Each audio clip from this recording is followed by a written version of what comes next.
Bueno, como os iba diciendo, esta nueva ponencia tiene un título muy inspirador, No temas al lobo. ¿Y cuál es el lobo? La inteligencia artificial de la que estamos hablando durante toda la mañana y que tantos debates va a generar y tanto miedo produce en algunos autores y en todo el sector en general. Pero no hay que temerle al lobo. Para eso tenemos a varios expertos. Tenemos a Pepe Cerezo, que es consultor independiente, es experto en transformación. Y él hará hincapié en la inteligencia artificial. Después tenemos a José Mendiola, que es consultor de marketing y comunicación estratégica y también experto en nuevas tecnologías. Moderará la mesa Andoni Eguiluz, doctor en informática por la Facultad de Ingeniería de la Universidad de Deusto, investigador y formador de pensamiento computacional y el sesgo de género. Os dejo con todos ellos. Espero que sea muy interesante. Gracias.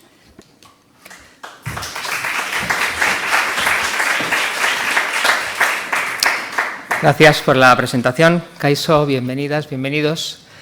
Bueno, bienvenidos nosotros más bien, ¿no? Porque vosotros vais toda la mañana, así que nos bienvenimos a nosotros mismos. Me daba pena porque cuando me invitaron, que os agradezco la invitación a todo el equipo, a esta mesa, decía, pero seguro salen cosas antes de inteligencia artificial y yo solo puedo venir a la mesa y seguro que nos vamos a perder unas cuantas cosas interesantes, así que si decimos algo contradictorio a lo que habéis oído en el resto de la mañana, pues aprovechar para intervenir. Como os han comentado y habéis visto en el programa, nos llamamos No temas al lobo. Cuando leía el moto es como, ¿quién será el lobo? ¿No? ¿Será ese animal salvaje del que hay que protegerse? Bueno, pues a lo mejor el lobo ahora es ChatGPT, Claude, Gemini, Copilot y todos estos que están por aquí flotando, ¿no? Mi papel es de moderador, así voy a intentar intervenir lo menos posible, pero sí que quería un poco presentaros a nuestros invitados. También en mi bio os han dicho algunas cosas que decir, ¿y por qué la han llamado? Solo porque es la Universidad de Deusto.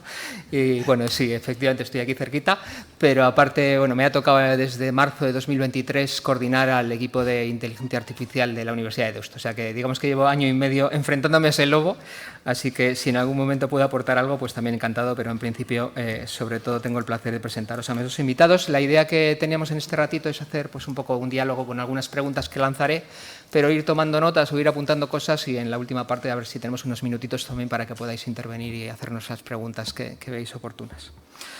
Así que os presento, para empezar ya a mi izquierda, a Pepe Cerezo. Voy a ampliar un poquito su bio para que le coloquéis mejor. Es experto en estrategia y desarrollo de negocios digitales, especialmente en medios de comunicación. Director de Boca Media y fundador de Digital Journey, un think tank independiente para el desarrollo de la sociedad digital. Y además es socio de Programmatic Spain. Fue director de Estrategia Digital e Investigación y Análisis en Prisa Digital. Si me equivoco en algo, tú me dices. Es autor en los últimos años de 3 libros súper interesantes en esta dirección, ¿no? Los medios líquidos, la transformación de los modelos de negocio, los medios ante los modelos de suscripción y de construyendo los medios de comunicación, cómo adaptar las empresas de comunicación a los entornos digitales. Y recientemente ha publicado un paper sobre políticas de uso de los medios ante IA, así que aprovecho todo este currículum, bienvenido y gracias, Pepe, para empezar por el presente, ¿no? ¿Qué está pasando actualmente a los trabajadores? ¿Qué implicaciones tiene el uso de la IA en el mundo editorial? Bueno, buenos días, buenas tardes, muchas gracias por la invitación, estoy encantado. Tengo la voz hecha polvo, pero es habitual, y hoy he hecho de gira, entonces me cuesta un poquito, pero... Respecto a la pregunta, yo creo que hay que enmarcar bien, seguro que habéis hecho y habéis dado ideas durante la jornada, la inteligencia artificial lleva, el ser humano ha intentado que las máquinas, ¿no?, imitaran al ser humano a lo largo de su historia en la parte de actuación en todas sus facetas. Hemos vivido durante muchas décadas el intento de lo que se llama la inteligencia artificial simbólica, ¿vale?, que genera tareas o que crea tareas.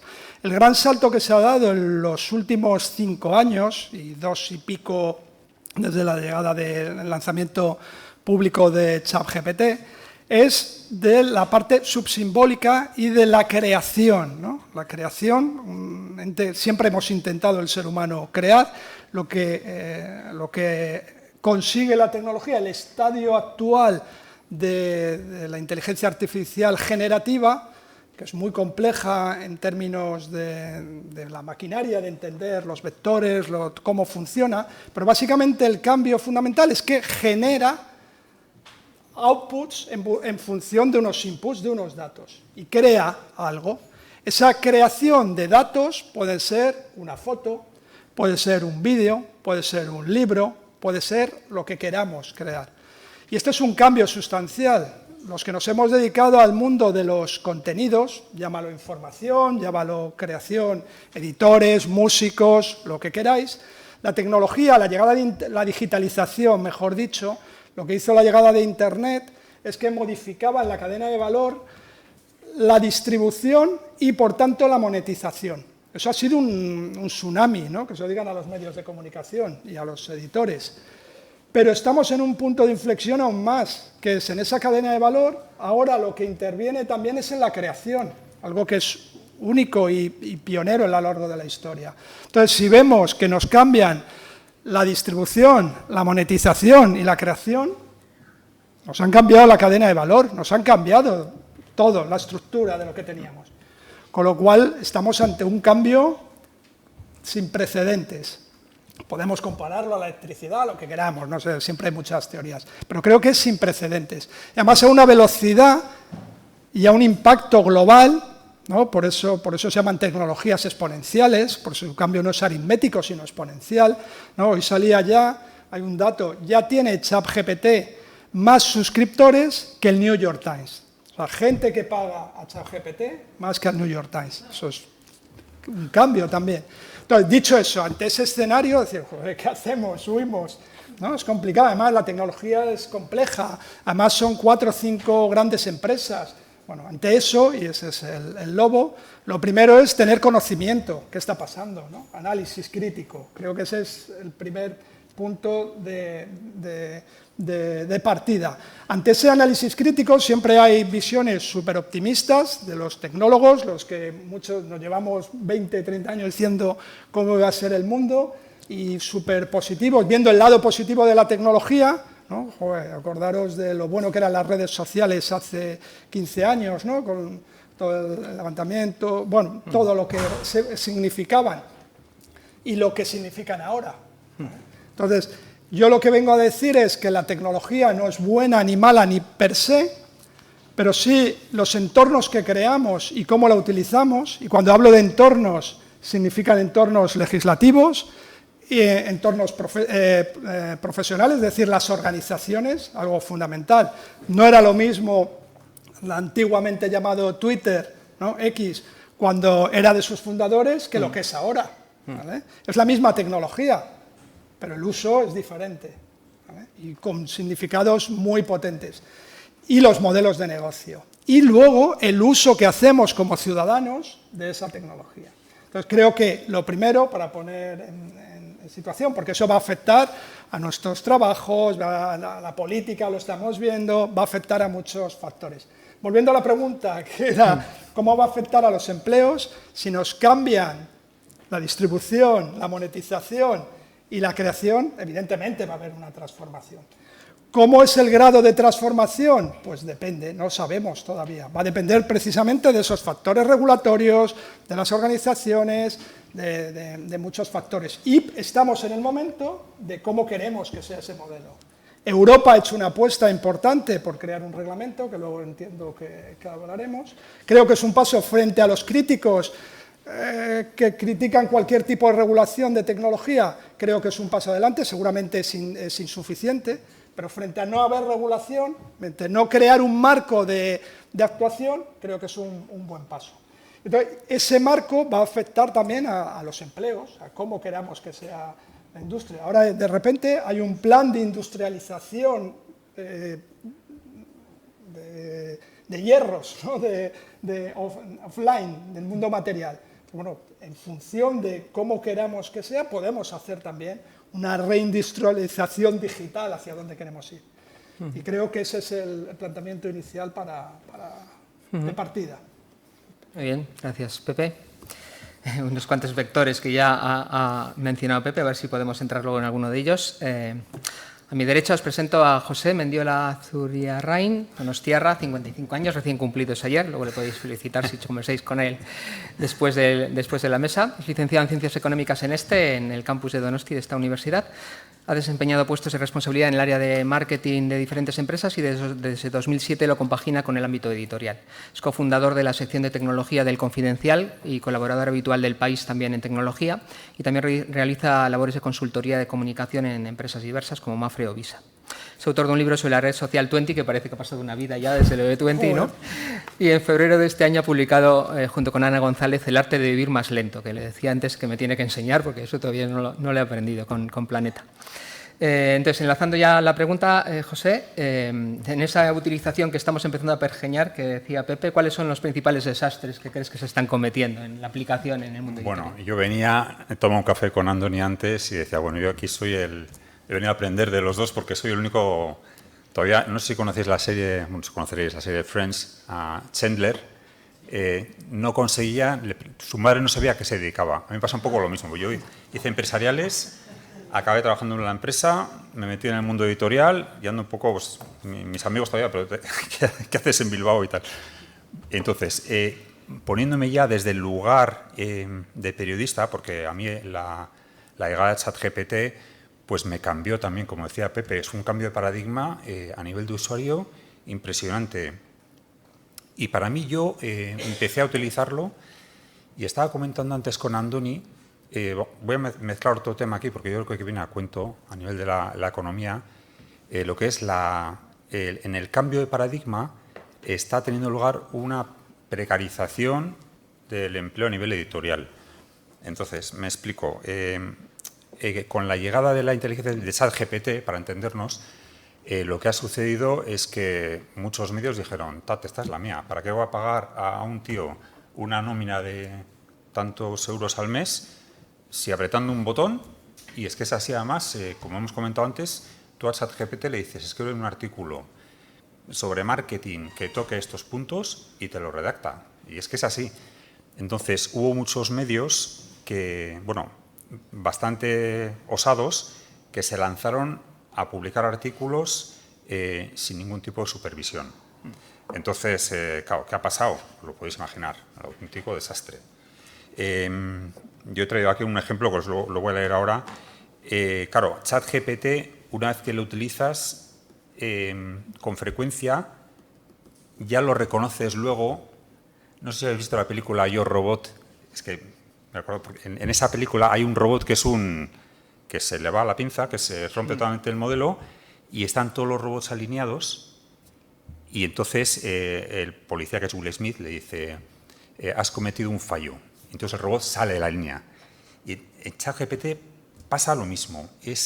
Se camufla muy bien a nivel editorial, pero una vez que lo utilizas empiezas a reconocer unos patrones. Os pongo un ejemplo.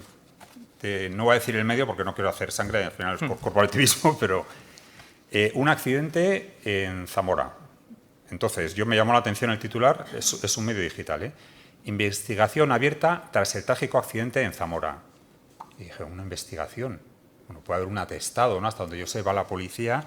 Entonces sigo leyendo el texto y he remarcado aquí algunas frases que me han llamado la atención. El siniestro que tuvo lugar alrededor de las 19:30 ha desencadenado una investigación exhaustiva por parte de la Guardia Civil. Ya esto es un poco más raro. Entonces, yo estaba ya con las alertas y entonces esto ya fue definitivo.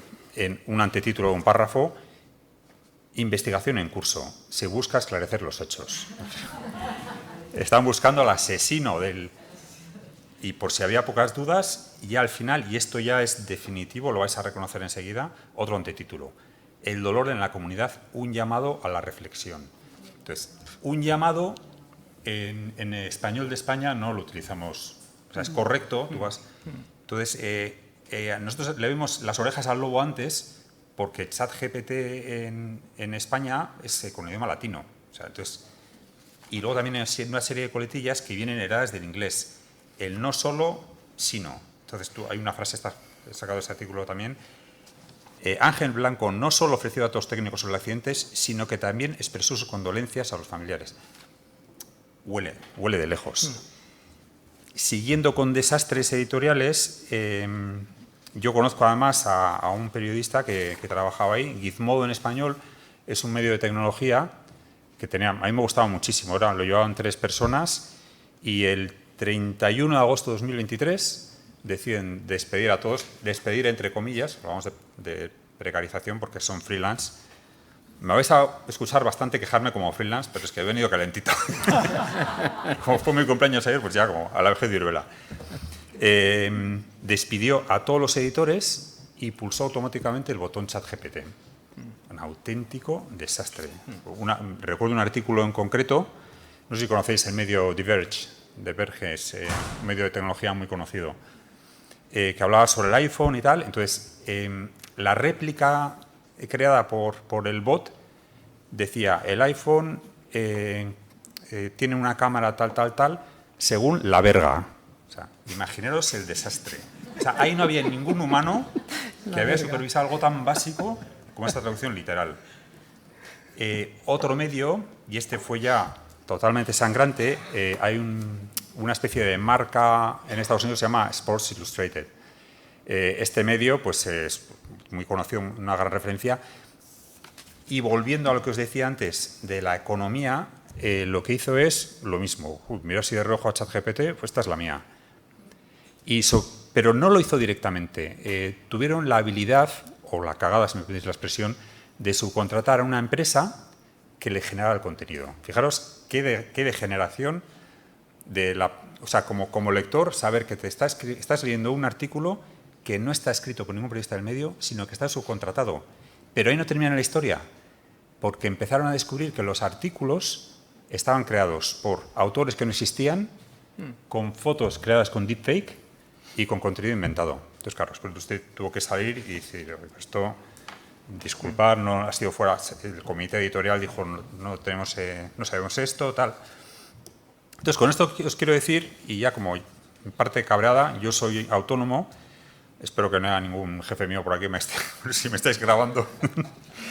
Entonces, le comentaba a Andoni que con el cambio, lo que decía Pepe antes, ¿no? Con el cambio de paradigma, en prensa se ha pasado de no pagar nada en un medio y que el medio se financie por publicidad, por AdWords, etcétera, publicidad visual, invasiva o no invasiva, pero bueno.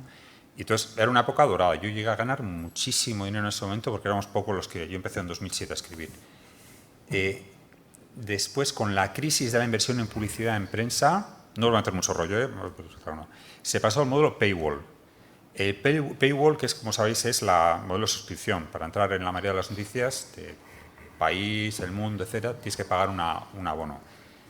¿Qué ha pasado? Que con ese cambio de modelo, los medios también han exprimido al máximo al redactor. Entonces, por eso es fácil que, porque os hagáis una idea, cuando hablaba de precariedad, para que entendáis por qué muchos medios tienden a utilizar ChatGPT como instituto, a mí me llegaron a ofrecer en una propuesta de trabajo que me hicieron, como freelance, yo siempre soy freelance porque me dedico a otras cosas también, me dijeron, bueno, nosotros pagamos 3 euros por artículo, pero tú, como tienes experiencia, te vamos a pagar 5. Y estamos hablando de artículos, un medio muy conocido, de artículos de 800 palabras en las cuales tú tienes que crear, redactar, subir al gestor de contenidos, subir las imágenes y luego aguantar el chaparrón de comentarios de la gente que te insulta. Entonces, bueno, con eso ya creo que la explicación de por qué hay esos desastres cada vez menos en los medios es porque ha habido una presión económica bestial y muchos se han lanzado al vacío.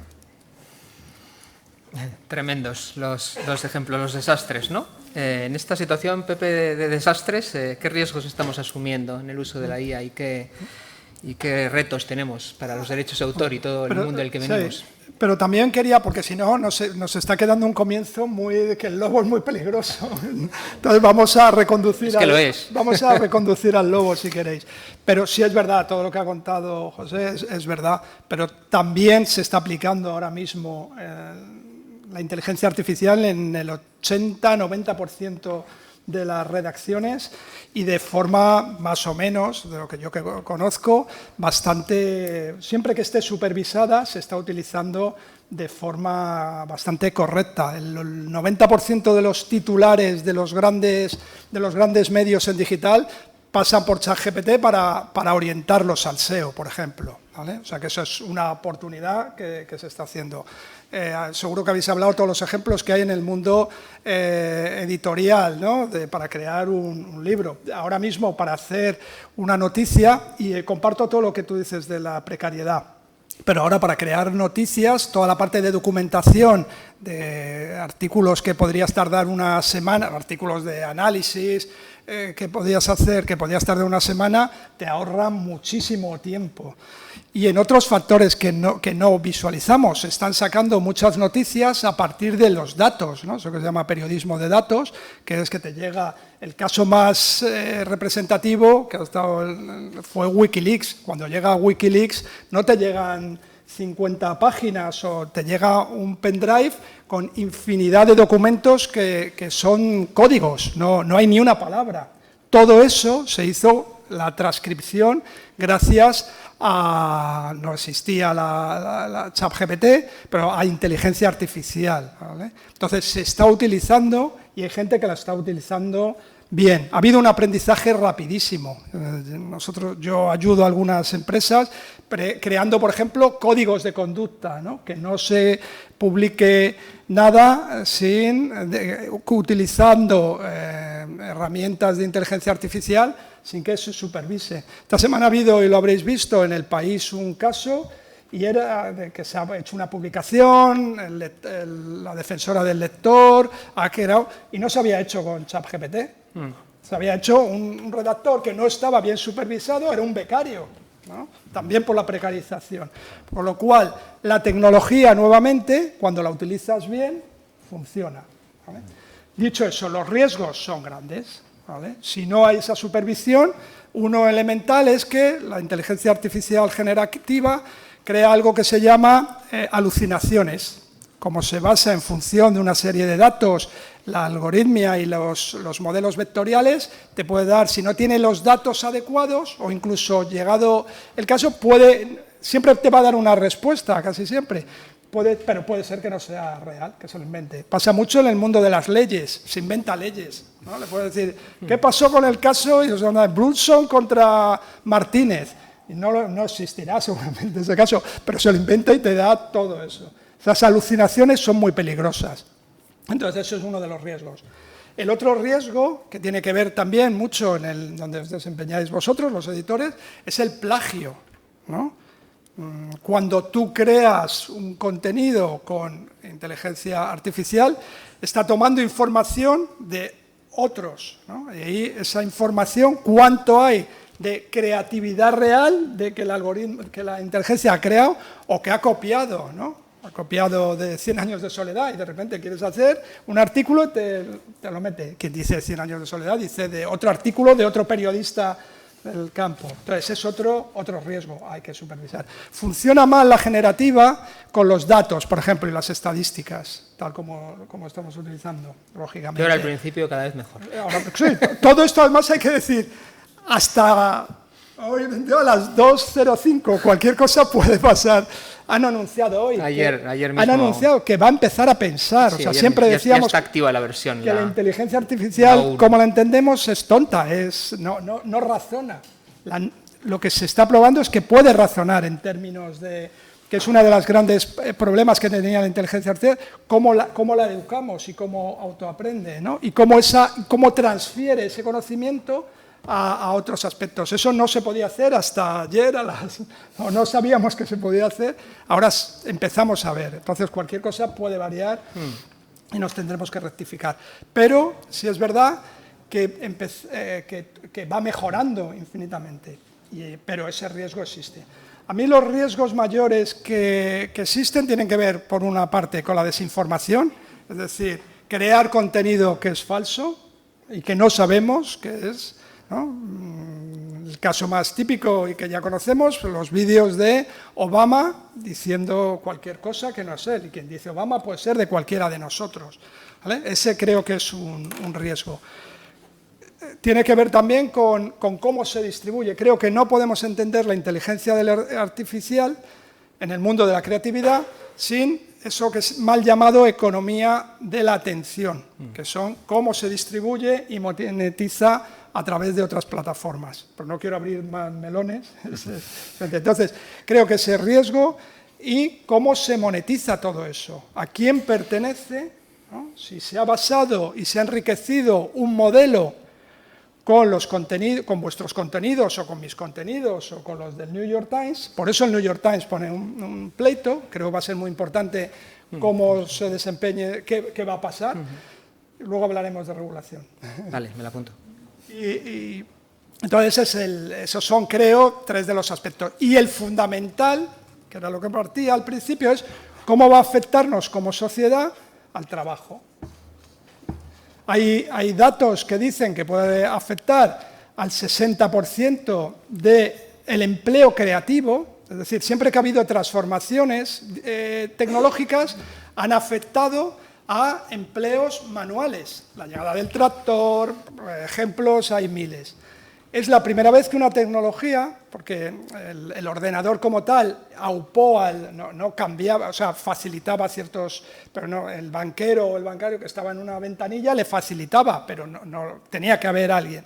Ahora entramos en un territorio que puede haber cambios muy grandes, ¿no? Sí, como sociedad estamos preparados para que de repente una sociedad creada en torno al trabajo intelectual y creativo, desaparece. O desaparece un 20%, ya no que los que dicen un 40%, un 50% estén equivocados y sea un 20%. Ya es un problema social.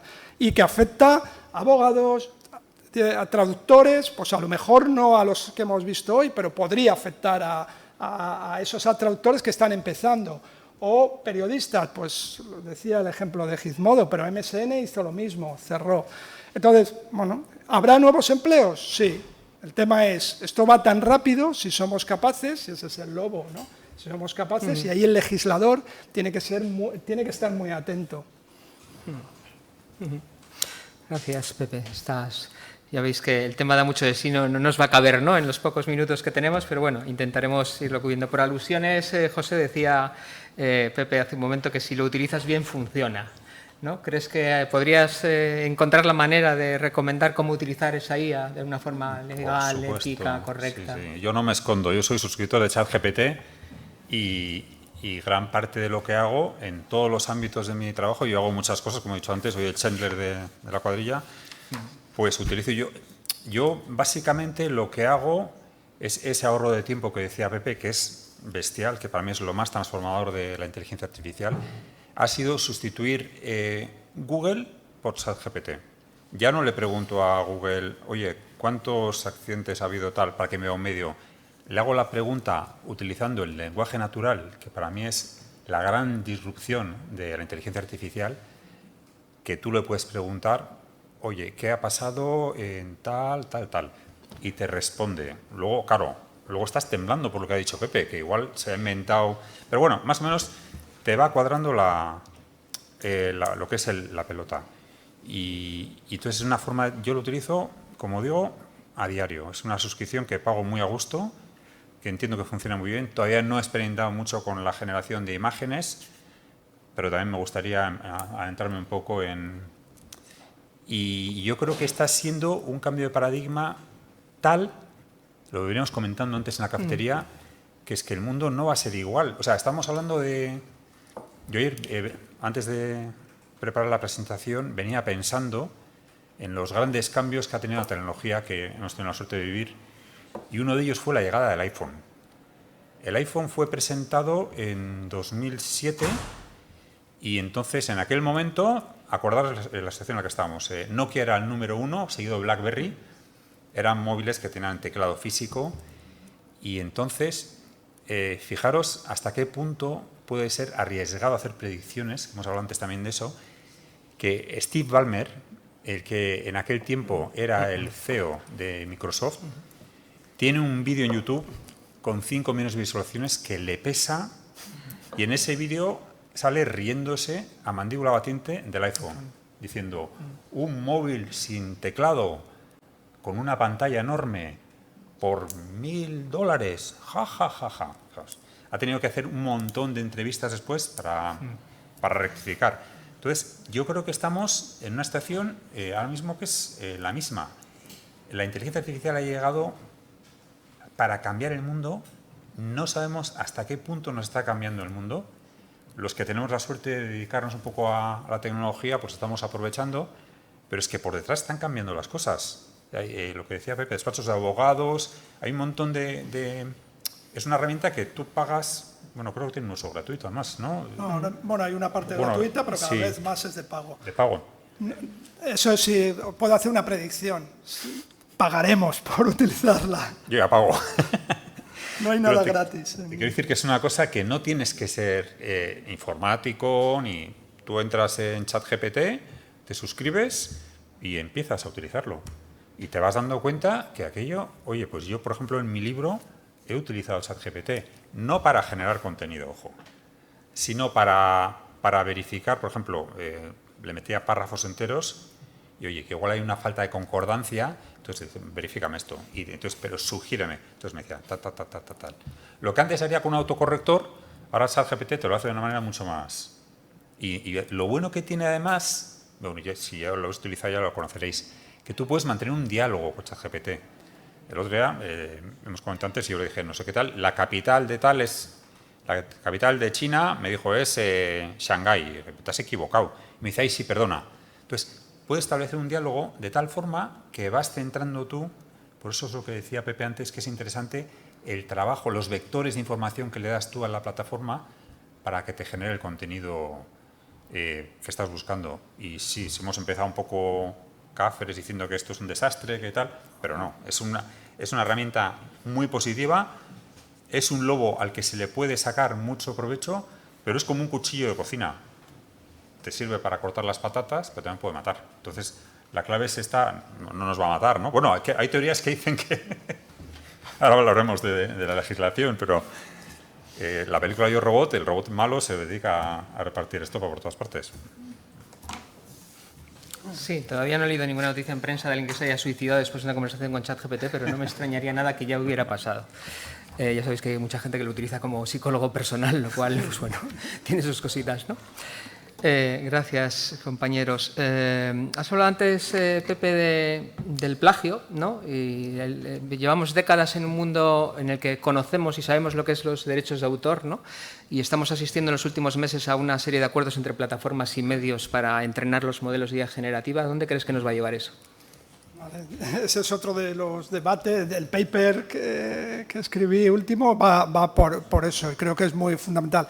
Básicamente, para educar a estos modelos, para que, o sea, una cosa es la inteligencia artificial, las entrañas, por decirlo sencillo, pero para que esas entrañas funcionen, tenemos que educarles, ¿no? Tenemos que, lo que se llama entrenamiento.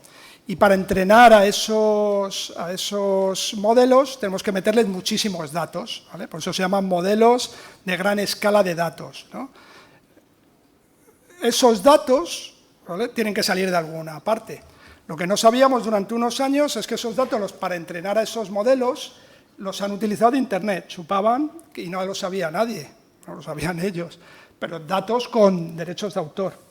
Eso ha quedado en un limbo, excepto aquellos que pueden demostrar que se han utilizado. Por ejemplo, el New York Times, ¿vale?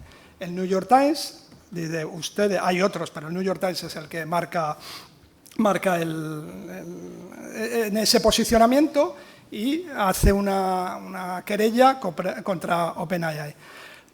Y va a ser fundamental, porque va a ser, si les da la razón, oye, has utilizado datos para entrenar esos modelos, ¿vale? Para entrenar, no para crear el contenido, pero para entrenar. Esos datos tienen esa información tiene un valor, págame. ¿No? Lo que han hecho, mientras tanto, mientras eso se dilucida, ¿no? Mientras eso se dilucida, hay ellos, las plataformas, ¿no?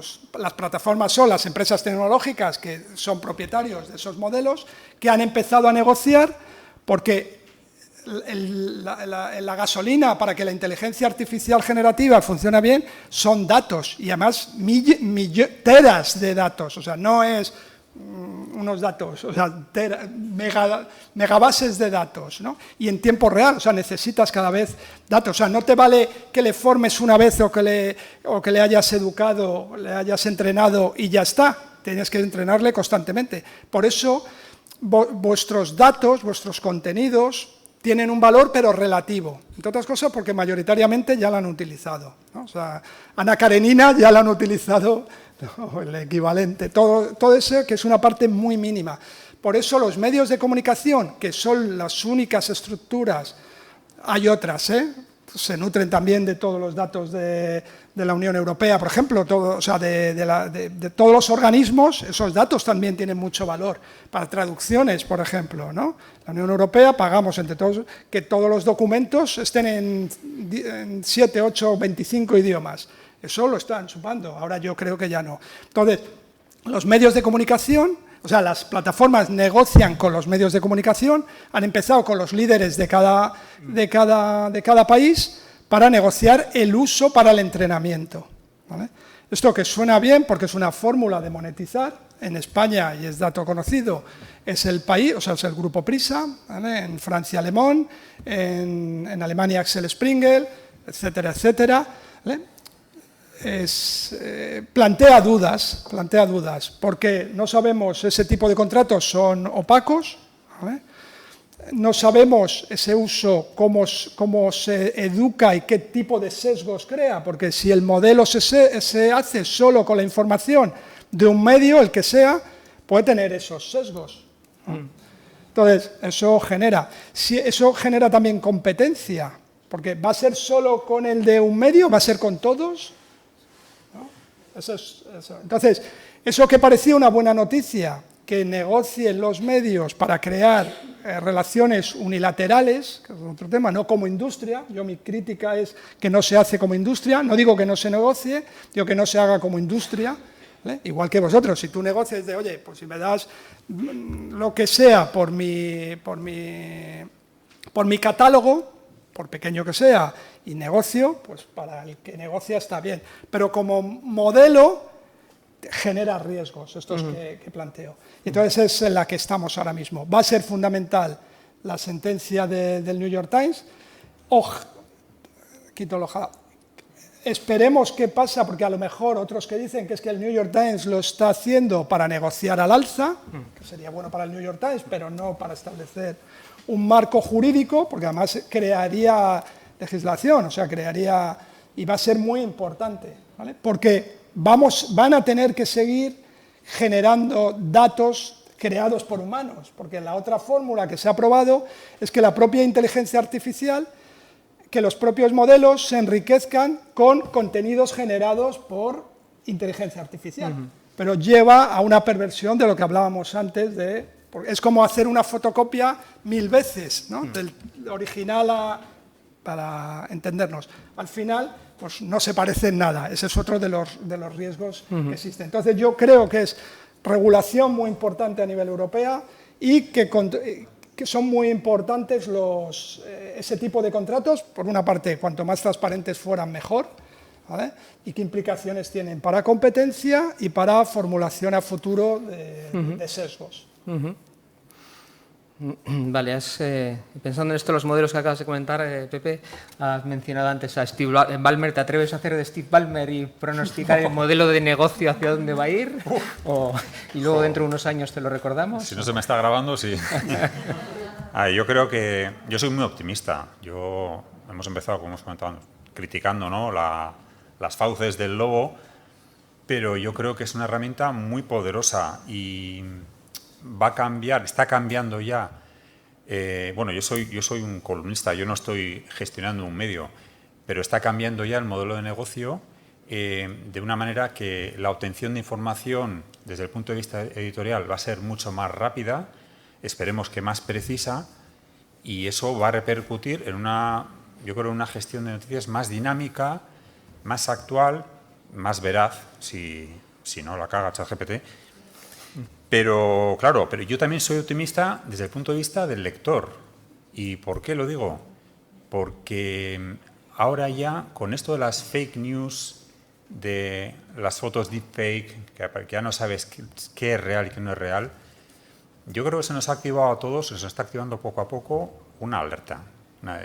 Estamos como anestesiados, hemos vivido anestesiados, tragándonos todo lo que nos decían los medios, y ahora es como que, ojo, que ahora hay fake news, que puede que incluso medios solventes puedan equivocarse. Puede que esta foto esté trucada. Hemos visto ejemplos de medios importantes. Entonces, yo soy optimista porque esto va a despertar un espíritu crítico. Y ahora me hace mucha ilusión cuando leo un artículo y veo una rata. Porque eso ya sé que no ha pasado ChatGPT por ahí. O sea, ha habido un humano que ha metido la pata. Y, antes que te suspendían con un acento, ahora, uff, qué bien. Entonces, esa parte yo creo que vamos a ir ganando. Y ahora me gustaría, con permiso de Andoni, hacerle una pregunta al público. ¿Creéis que he utilizado ChatGPT para preparar esto? Por unanimidad. Pues tiene trampa la pregunta, pues vais a ver por qué. Porque sí he utilizado ChatGPT, pero solamente para hacer esta pregunta. Y he preguntado a ChatGPT cómo cree que va a transformar el mundo de la prensa. Y me ha dicho esto. Bueno, me ha metido una chapa bestial, he dicho, no, redúcelo a algo más. Dice, ChatGPT transformará la prensa automatizando la creación de contenido y reduciendo los costos, pero también puede comprometer la precisión y la credibilidad. Mientras los periodistas se enfocan en análisis profundos, la inteligencia artificial cubrirá tareas rutinarias, exigiendo siempre una supervisión humana para evitar errores. Yo creo que lo ha resumido perfectamente bien. A lo mejor no tienes que pedir disculpas, como decía Balmer, con esto. Yo creo que es un buen momento para que todas estas ideas y preguntas que os están surgiendo en la cabeza intentemos responder a alguna de ellas. Adelante. Quería hacerle una pregunta al chico este. Oh, gracias por lo de chico. Yo cuando me dice el chico digo gracias. Aquí desde la edad. Esa conclusión hubiera sido exactamente la que tú nos habrías expuesto sin preguntarle ¿o me equivoco? Buenísima pregunta. Pues Gracias. no hubiera sido tan completa mi respuesta. Sí. O sea, yo he visto que ChatGPT ha tocado palos muy curiosos, como lo que es, lo hemos comentado aquí, que yo daba por asumido, el ahorro de tiempo en tareas repetitivas. Eso ChatGPT a nivel editorial pues te ahorra muchísimo tiempo también. Te dices, oye, ¿cómo está el sector, cómo está el tráfico en Bilbao, ahora que estamos aquí? ¿No? Y te resume datos, puedes dialogar con él. Entonces, hay un proceso ahí que hemos dado por asumido ya, pero que es realmente muy potente. Y para mí esa es la parte que yo no lo habría redactado porque la doy por asumida, pero es importante destacarla. Gracias. ¿Te pregunta ahí? Claro, aquí estamos hablando de inteligencia artificial en el mundo de la creación, pero es que yo vengo de otro campo profesional, que es el campo de la medicina y por extensión podríamos hablar de las ciencias en general, donde la inteligencia artificial, sus beneficios se están demostrando muy superiores a sus riesgos, sin desconocer que hay algún riesgo.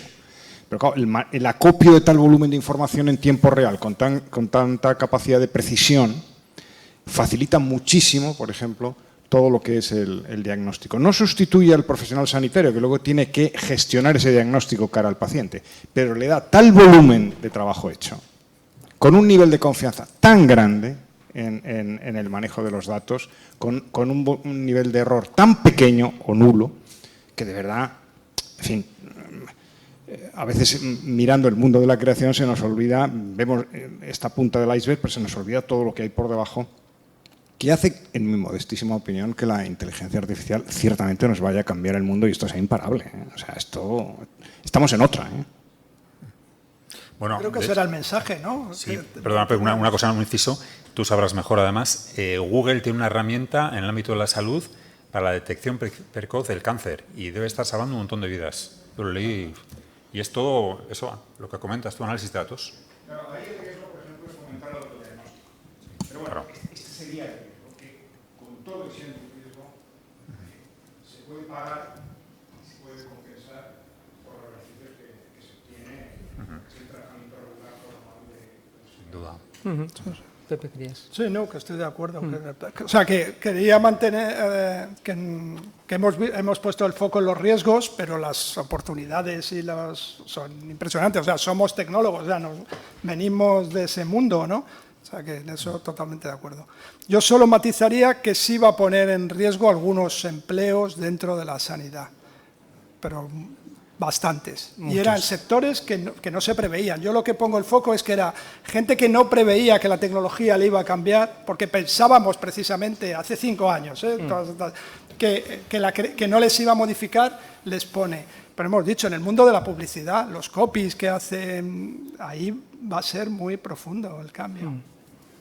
Hay una conferencia famosa de Sam Altman en el principio de esto, creo que de febrero de 2023, que habla de la diferencia entre que esperábamos que quitara trabajos de mono azul y que va a quitar muchos trabajos de cuello blanco, ¿no? Esa diferencia que mencionabas de la creatividad, ¿no? Teníamos como el mantra de la creatividad es humana y las máquinas no van a crear, y nos están atropellando con ese tema. Bueno, hay otro ejemplo también que me acuerdo ahora. Ya sabes que Tesla en Estados Unidos, bueno, creo en Europa también, bueno, Europa todavía no, tiene la conducción autónoma. O sea, tú le dices, llévame de aquí, te sientas en el volante.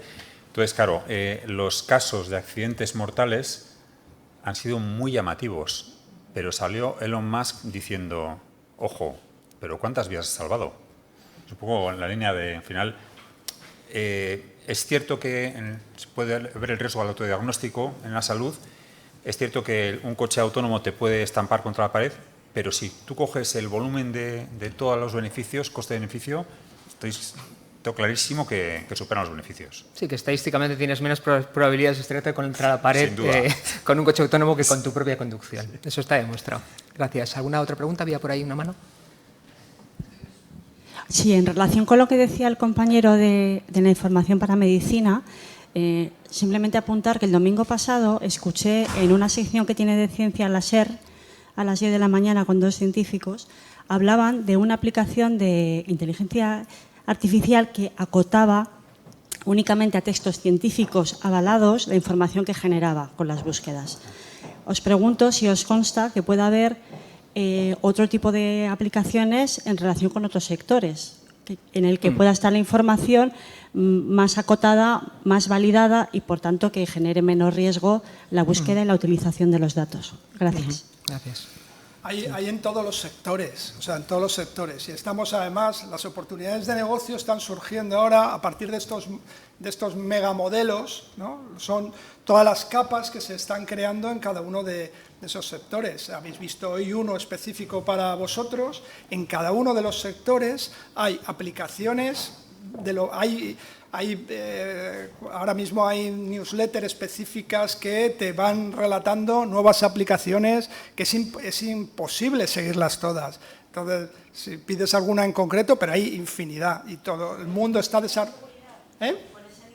Depende de cada aplicación, pero sí, hay en casi todos los sectores. Habría que ver en cada sector, pero y depende también los compliance de cada sector. No es lo mismo el compliance sanitario que en el mundo del marketing, evidentemente, pero hay herramientas. Aquí hay un aporte técnico, no quiero quedarme con siglas, pero una cosa se llama, no sé si os suena RAG, Retrieval Augmented Generation, que es una de las grandes soluciones a los problemas de la IA generativa, que básicamente consiste en buscar semánticamente información correcta en la línea en la que dices y entregarle al sistema de IA generativa una selección correcta, validada e identificable de esa información con la cual hacer el trabajo, que mejora muchísimo la calidad de los resultados. Entonces, de hecho, soy consciente de que hay muchas empresas grandes que ya están trabajando con OpenAI, con Microsoft, para sectorizar el conocimiento. Pero si un modelo que es tan bueno, aunque tenga muchos fallos, en general, le entrenas con conocimiento específico de un campo, pues claro, realmente ahí la puede...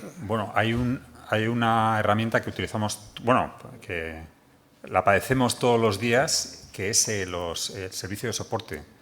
Tú cuando te quedas sin internet en casa, llamas a averías, no te va a responder. Es muy raro que te responda un humano, te va a responder una máquina, que te puedes esperar a veces, pero está demostrado que es el sistema más eficaz para filtrar todo lo que es la gestión de incidencias y datos. Entonces yo creo que estamos rodeados aunque no lo sepamos, de inteligencia artificial, y puede ser más precisa o más precisa, pero está claro que en el balance es mucho más positiva que negativa.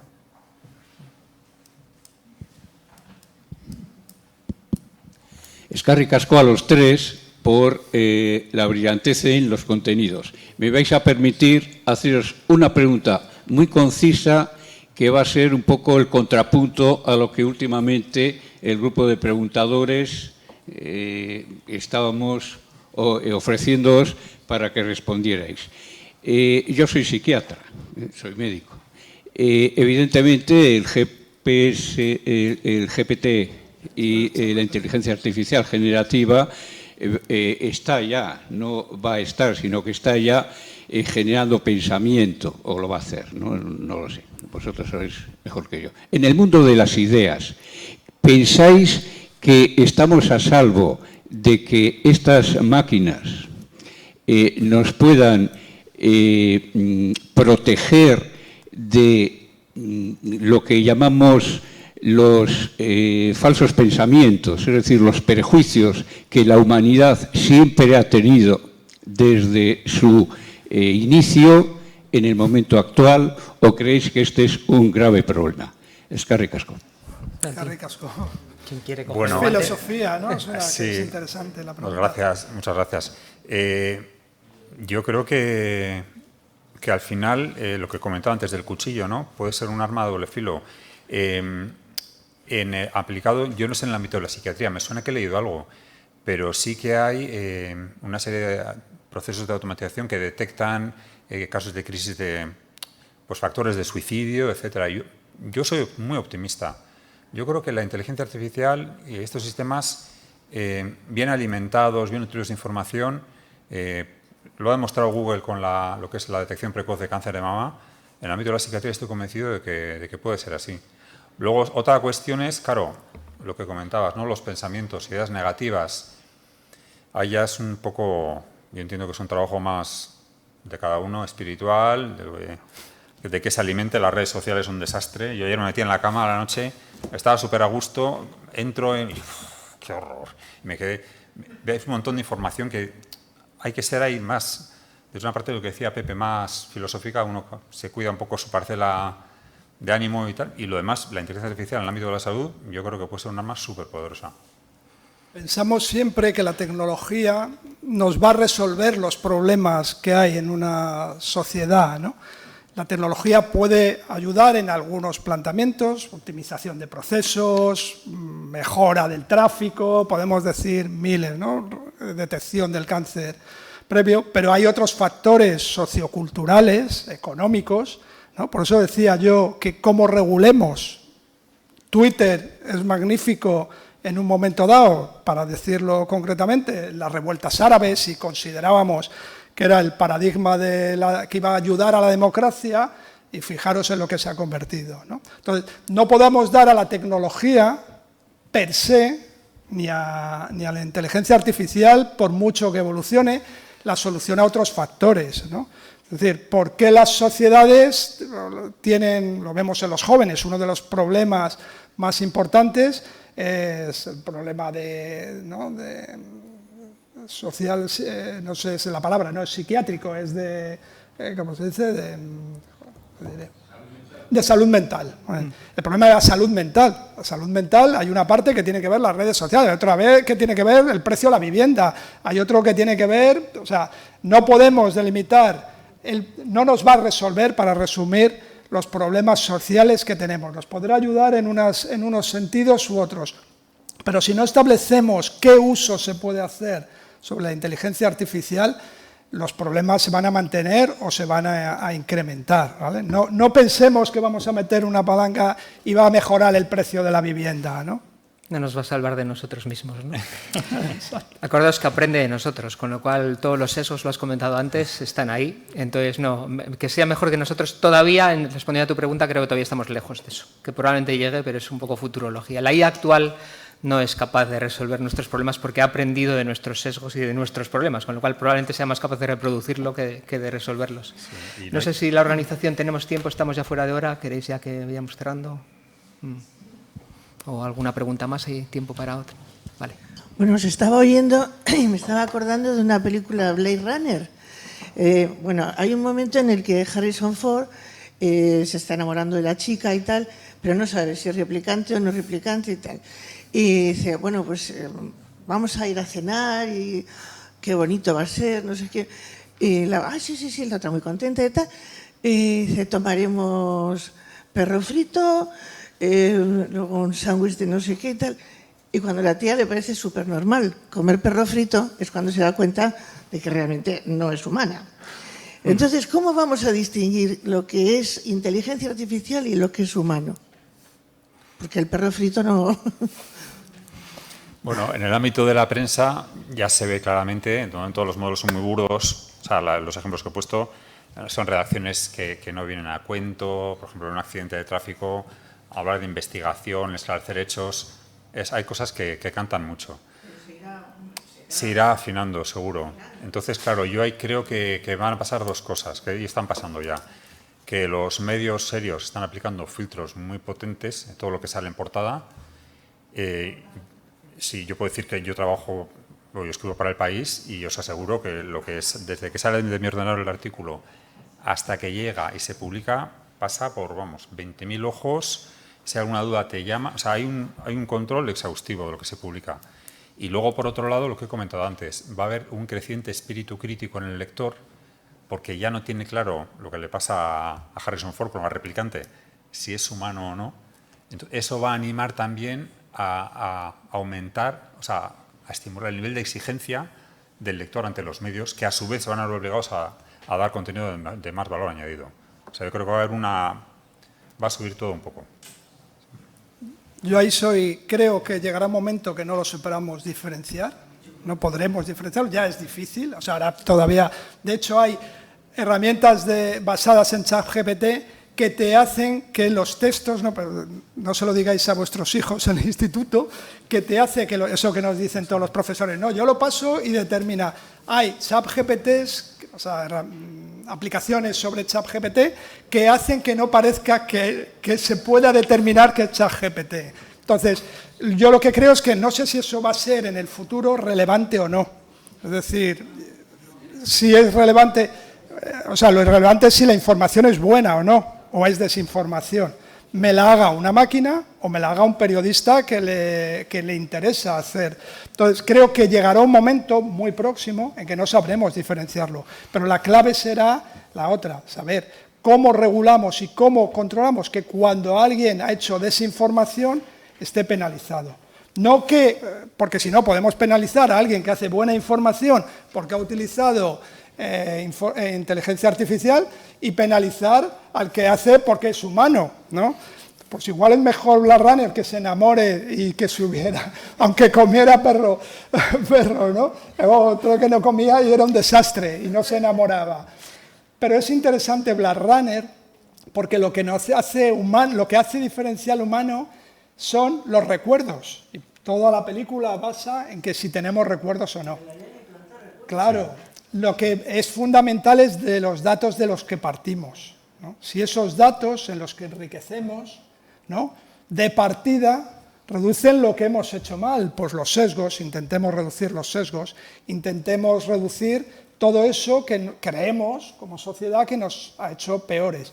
Ahí se establece otro debate filosófico, ¿no?, que es mejor y peor para cada uno. Pero yo creo que es importante, ya yéndonos a la filosofía pura y dura, recordar que la inteligencia artificial es una creación humana, que el hombre siempre va a estar por encima, poniendo acotaciones legales y supervisión, porque tiene capacidad de amar, capacidad de soñar, de pensar. O sea, hay cosas que a veces nos quedamos fascinados, ¿no?, con lo que puede hacer la inteligencia artificial, pero nosotros, un chat GPT no puede salir al cielo y decir qué luz más bonita y disfrutar. Entonces, eso no tenemos que perder en mente nunca porque para mí es la clave de todo, que el ser humano siempre va a estar por delante. Lo que hay que hacer es establecer los marcos regulatorios para evitar que nos pegue una puñalada el robot. Creo que has dejado todo lo alto, esto para cerrar la mesa, ¿no? Vamos, no se me ocurre mejor manera. Así que os agradecemos a todas y a todos la presencia. Esperamos que vuestra experiencia de la IA a partir de ahora sea lo mejor posible. Y nada, nos vemos en el siguiente evento. Ánimo con todo.